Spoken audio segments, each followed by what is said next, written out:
Sebenarnya makanan yang tidak baik untuk kesehatan itu sebenarnya akan menyebabkan imunnya turun dan akan menyebabkan virus dan bakteri mudah menyebabkan infeksi. Hmm.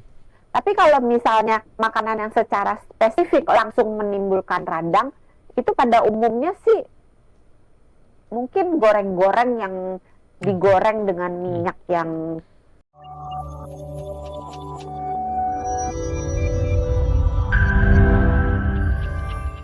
Selamat malam. Dok, salah satu penyebab ngorok adalah amandel. Nah, kira-kira ada pantangan makanan nggak biar mengurangi ngorok ini gimana katanya, Dok? ya, terima kasih Mas Juan atas pertanyaannya, ini menarik ya. Amandel itu sebetulnya organ di dalam tubuh kita Mm-mm. yang normal ada. Oke. Gunanya itu sebagai pagar kita.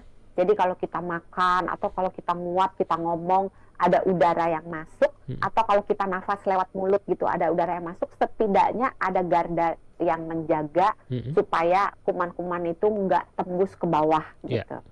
Nah, ketika pola hidup kita jelek, makannya jelek, Mm-mm. terus mungkin tidak menjaga eh, etika batuk dengan baik, terus kita misalnya tidak menjaga jarak dengan orang yang yang sakit gitu, terus nggak cuci tangan gitu, Mm-mm. nggak menjaga kebersihan lingkungan, Mm-mm. maka berbagai virus, berbagai bakteri bisa ke bawah masuk ke saluran pernafasan kita. Oke. Nah, ketika berbagai virus itu masuk ke saluran pernafasan, termasuk lewat mulut, itu bisa menimbulkan amandelnya terinfeksi sehingga amandelnya bengkak. Kalau misalnya dalam keadaan akut, amandelnya itu sedang dalam keadaan infeksi, itu biasanya kita berikan antibiotik. Oke. Kalau penyebabnya diduga bakteri. Mm-mm. Nah, kalau misalnya sudah diobatin terus dia nggak sembuh-sembuh juga, Mm-mm. biasanya kalau misalnya dia kumatnya itu sering banget, Mm-mm. misalnya dalam setahun amandelnya itu meradang lebih dari 7 kali, Mm-mm. atau dalam 2 tahun amandelnya itu meradang setiap tahunnya 5 kali, Mm-mm. atau dalam 3 tahun amandelnya itu meradang setidaknya 3 kali Mm-mm. per tahunnya, tapi rutin ya, berjajaran Mm-mm. 3 tahun. Kalau yang 2 tahun ini 5 kali, tahun depannya 5 kali. 5 kali. Kalau 3 tahun, 3 kali, apa? 3 kali, 3 kali gitu ya. Nah, kalau misalnya bukan 3 kali, kalau misalnya memenuhi kriteria itu, Mm-mm. maka amandelnya biasanya diangkat. Kalau Oh. nggak bisa dibereskan gitu. Mm-mm. Tapi itu merupakan option terakhir. Mm-mm. Option pertama tentu menjaga daya tahan tubuh. Karena kalau daya tahan tubuhnya bagus, walaupun ada virus, ada kuman yang masuk, tapi virus dan kuman itu tidak bisa menyebabkan sakit penyakit, tidak bisa menyebabkan radang pada amandelnya. Cuman amandelnya menang lah gitu ya. Dia berperan melawan virus dan kuman, melawan bakteri, terus menang gitu. Nah, kalau daya tahan tubuh kita jelek, kita menjadi sakit dan kena radang, maka ya diobatin radangnya, dikasih anti radang, kalau perlu dikasih antibiotik atau antivirus gitu. Kalau memang nggak bisa juga, iya terpaksa di operasi, dibuang amandelnya gitu. Mudah-mudahan menjawab untuk Mas Juan. Kayaknya belum deh, Dok. Makanannya jadi ada yang harus dikontrol nggak, Dok? Kan banyak orang katanya kalau amandel tuh gara-gara ciki, bener nggak?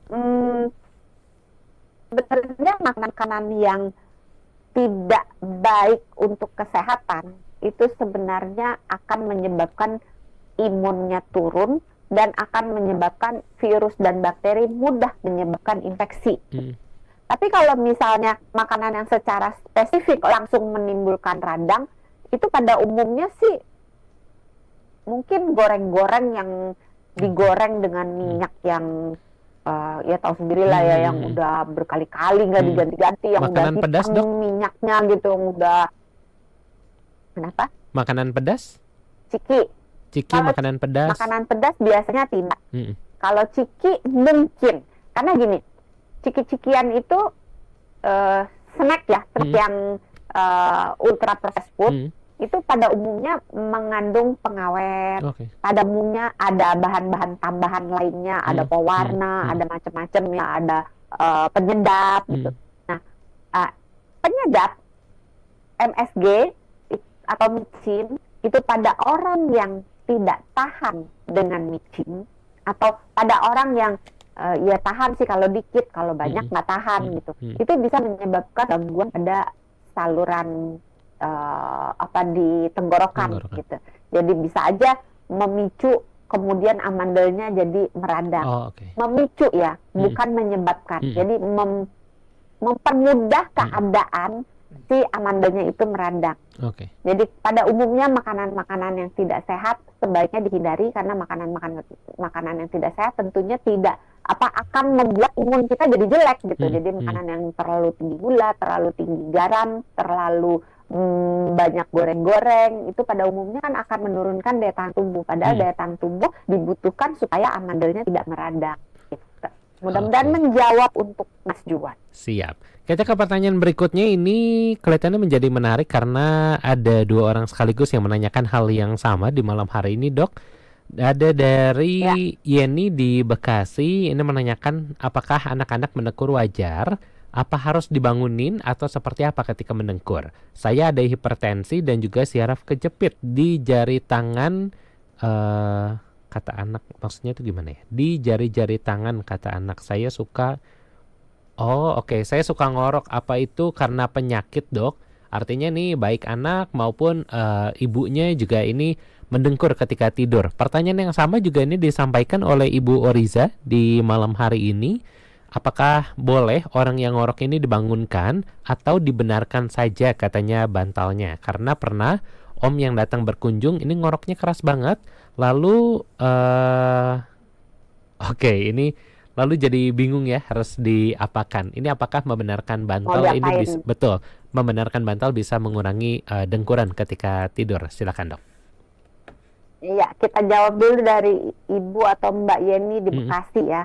Anak-anak mendengkur, bagus apa normal atau tidak gitu. Kembali lagi tadi, kalau dia mendengkurnya hanya sekali-kali aja, mungkin dia habis main gitu kan, rame gitu, saudara datang gitu, yang nggak apa-apa, kecapean aja gitu. Tapi kalau dia mendengkurnya rutin, itu harus dicek, dibawa ke THT, dilihat biasanya nih, pada anak-anak amandelnya membesar, sehingga amandelnya itu menutup jalan nafas itu, atau dia ada reaksi alergi di area hidungnya sehingga jalan nafas di area hidung itu tersumbat gitu ya.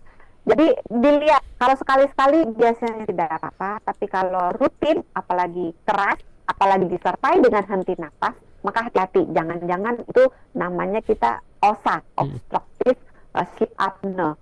Nah, untuk yang dewasa, apakah saraf kejepit di tangan ya sama hipertensi bisa menyebabkan ngorok gitu pertanyaannya ya? Betul. Kalau misalnya saraf kejepitnya di tangan biasanya tidak. Ada gangguan saraf yang bisa menyebabkan ngorok, spesifiknya obstruksi jalan nafas yang disebabkan di sentral, jadi di otaknya ada gangguan saraf yang menyebabkan perintah supaya otot bernafas melakukan pekerjaan yang bernafas itu diblok gitu. Jadi otaknya dalam tanda kutip lupa, jadi nggak nafas orangnya karena nggak ada gitu. Tapi itu tidak di tangan. Jadi kalau di tangan biasanya tidak berhubungan secara langsung dengan ngorok. Tapi kalau hipertensi mungkin secara langsung tidak, secara tidak langsung bisa. Karena orang-orang yang hipertensi pada umumnya, banyak juga yang berat badannya berlebihan alias kegemukan. Nah, orang yang memiliki berat badan berlebihan alias kegemukan itu mempunyai resiko untuk menderita obstruksi atau sumbatan di jalan nafas yang lebih tinggi daripada orang yang berat badannya normal. Dan sebaliknya, orang yang mengalami jadi namanya OSA, obstruksi jalan nafas, itu biasanya akan menimbulkan resiko yang lebih tinggi untuk dia terkena hipertensi karena kan kualitas tidurnya buruk. Kalau kualitas tidurnya buruk, secara hormonal badan kita akan mengarahkan kita untuk ujungnya itu adalah kena hipertensi, kena diabetes, kena resistensi insulin. Nah, mana yang ayam, mana yang telur, kita udah nggak tahu nih kalau udah gini. Apakah hipertensi menyebabkan dia ngorok atau ngorok menyebabkan dia hipertensi gitu. Jadi untuk Ibu Yeni mudah-mudahan menjawab. Terus untuk Ibu Orisa, kalau misalnya kita sebagai si korban yang tidur bersama dengan orang yang ngorok, apa yang harus dilakukan gitu? Biasanya kita geser supaya tidurnya jangan terlentang. Karena kalau orang tidur terlentang, otot-otot dan jaringan lunak di sekitar jalan napas lebih gampang jatuh ke belakang dan menutupi jalan nafas. Jadi kebayang nggak kalau dia terlentang, jadi lidahnya kayak ngeplak ke belakang gitu kan. Betul. Tapi ketika dia miring, entah sisi kiri yang ada di ranjang atau sisi kanan yang ada di dada, jaringan di jalan nafas akan jatuh ke arah sisi ranjang yang ditidurin itu. Kebayangkan ya, secara gravitasi. Jadi nggak nutup jalan nafas. Nah, maka kalau ngelihat orang yang ngorok, didorong supaya tidurnya miring. Terus dilihat kalau misalnya dia berulang sering banget, atau ngoroknya keras banget, atau ngoroknya disertai dengan henti napas, sebaiknya segera ditangani. Kalau ngoroknya cuma sekali-kali karena capek doang, nggak apa-apa sih. Gitu. Mudah-mudahan menjawab untuk Ibu Orisa. Dok San, ini ada pertanyaan yang belum dijawab nih dari keduanya. Ini apakah harus dibangunkan ketika ada orang yang tidurnya mendengkur, Dok? Enggak, kan tadi udah saya bilang, nggak perlu dibangunin, dimiringin aja. Artinya nggak perlu sampai dimiringin, karena enggak. Karena pada umumnya badannya akan ngebangunin dia sendiri sih. Kalau kita nggak miringin dia, badannya akan ngebangunin. Dalam arti dia bukan bangun total, tapi pada titik dia akan dibuat dia lebih dangkal, lebih tenang gitu. Jadi nggak perlu tapi di bawah posisi tidurnya itu miring.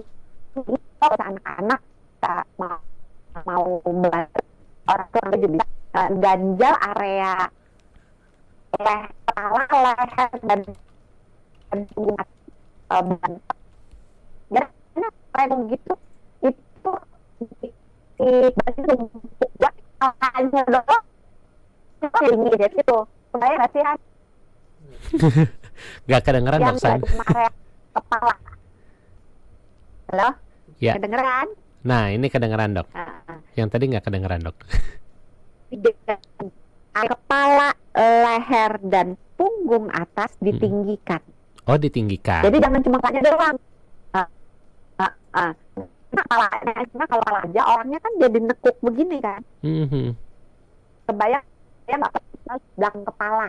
Berarti kan orang bisa jalan kecil. Kebayang? Kebayang. Jadi intinya bagian kepala, leher dan punggung ditinggikan. Baik.